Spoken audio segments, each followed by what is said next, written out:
Oke, siapa yang masih menunggu untuk paradigma keperawatan? Yuk kita pelajari lagi. Oke teman-teman, kita pelajari lagi untuk yang part kedua ya, yang tentang falsafah dan paradigma keperawatan.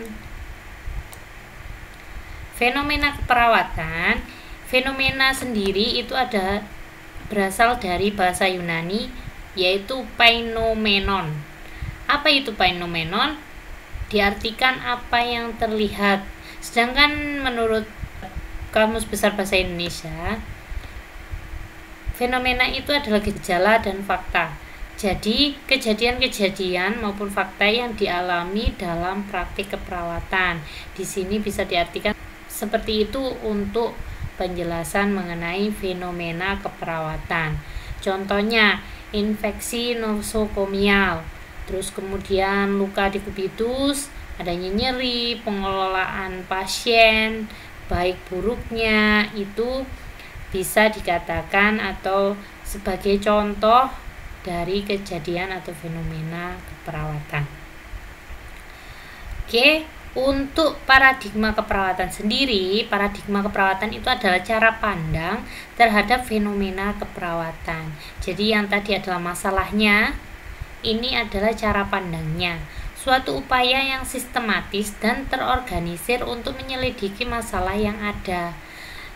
Masalah yang ada tersebut, cara pandangnya itu ada beberapa komponen yang harus dipandang, meliputi manusia, lingkungan, keperawatan, dan kesehatan. Kesehatan di sini ada sehat maupun sakit. Paradigma keperawatan merupakan rangkaian acuan untuk melihat fenomena keperawatan. Contohnya, fenomena infeksi nosokomial dapat diatasi dengan melalui 4 komponen yang ada dalam paradigma keperawatan. Jadi, kalau membahas mengenai paradigma keperawatan, tidak lepas dari 4 komponen itu ya teman-teman: manusia, lingkungan, kesehatan, keperawatan sendiri. Oke.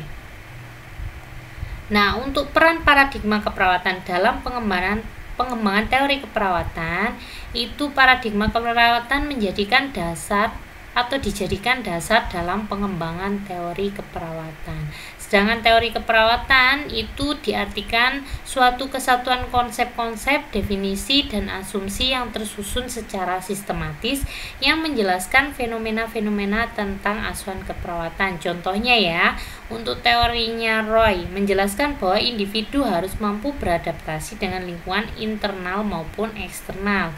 Lingkungan mempengaruhi kemampuan individu untuk beradaptasi. Ini cara pandangnya dari teori Roy. Sehat bila individu beradaptasi terhadap lingkungan eksternal dan internal itu secara baik, dalam artian bisa beradaptasi gitu ya. Itu bisa dikatakan nanti dianya outputnya adalah sehat. Keperawatan sendiri, kalau menurut teori Roy, merupakan bentuk asuhan yang diberikan kepada individu pada kondisi sehat dan sakit untuk beradaptasi. Jadi pada teori Roy ini menitik beratkan yaitu teori adaptasinya.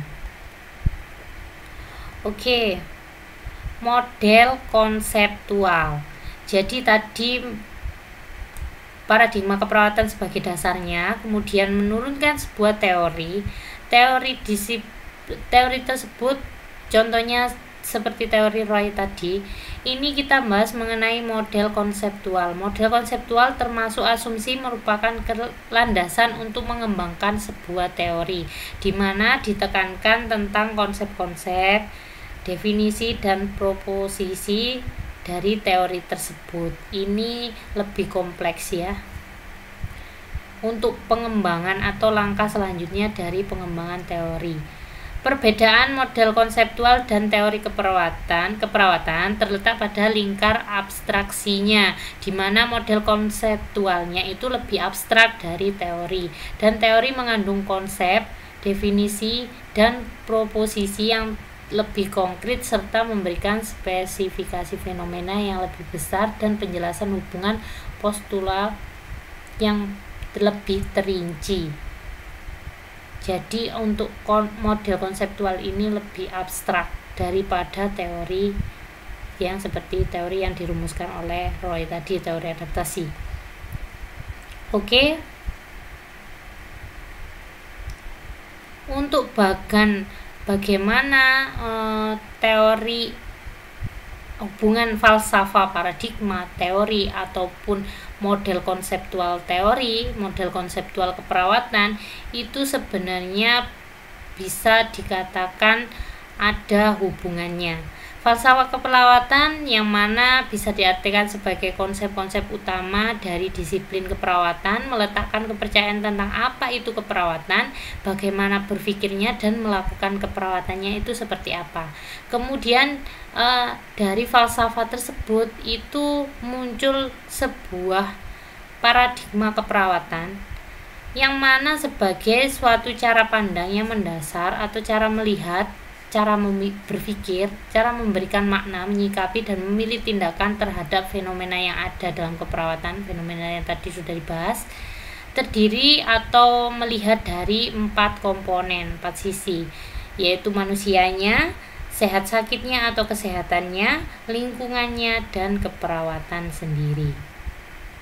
Dari situ akan terumus atau terbentuk model konseptual, yang mana model konseptual adalah konsep definisi dan preposisi yang menunjukkan hubungan yang spesifik untuk membentuk suatu perspektif terorganisir dalam melihat fenomena spesifik pada disiplin ilmu, khususnya pada keperawatan.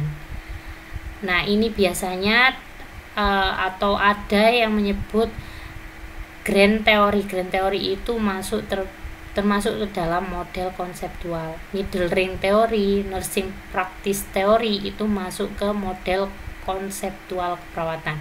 Itu lebih abstrak.